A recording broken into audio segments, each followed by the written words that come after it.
হত্যাকারী আওয়ামী লীগের বিচার ও রাজনৈতিক কার্যক্রমের নিষিদ্ধের দাবিতে রাজধানীতে এনসিপি ঢাকা মহানগর আয়োজিত বায়তুল মোকাররমের দক্ষিণ গেটে এ সমাবেশ আয়োজন করা হয়।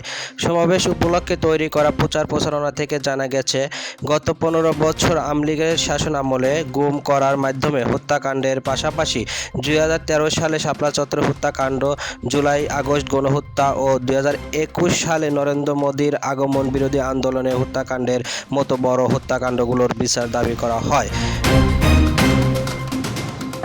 আওয়ামী লীগের রাজনীতিকে কবর দিতে বাংলাদেশের প্রত্যেক পাড়া মহল্লায় বাংলাদেশের সাধারণ জনগণকে সাথে নিয়ে আপনারা সকলে মঞ্চ গড়ে তুলুন।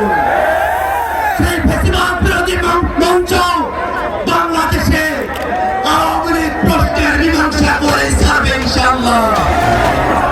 জুলাই গণঅভ্যুত্থানের এই 9 মাস পরেও আওয়ামী লীগ নিষিদ্ধের দাবিতে, আওয়ামী লীগের নিবন্ধন বাতিলের দাবিতে আমাদেরকে রাজপথে নেমে আসতে হচ্ছে, আমাদেরকে রাজপথে কথা বলতে হচ্ছে।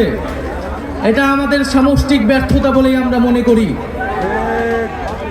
আমরা জুলাই গণঅভ্যুত্থানের প্রেক্ষিতে যে অন্তর্বর্তী সরকার গঠনে অংশ নিয়েছিলাম, সেই সরকারের কাছে আমাদের অন্যতম দাবি ছিল, জাতির কাছে আমাদের অন্যতম প্রতিশ্রুতি ছিল, জুলাই গণঅভ্যুত্থান সহ যে বিগত 16 বছরে যে ফ্যাসিজম স্বৈরাচার তৈরি হয়েছিল বাংলাদেশে, তার বিচার নিশ্চিত করা।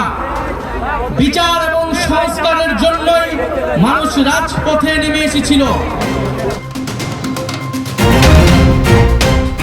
গত 28 ফেব্রুয়ারি যাত্রা শুরু করে এনসিপি।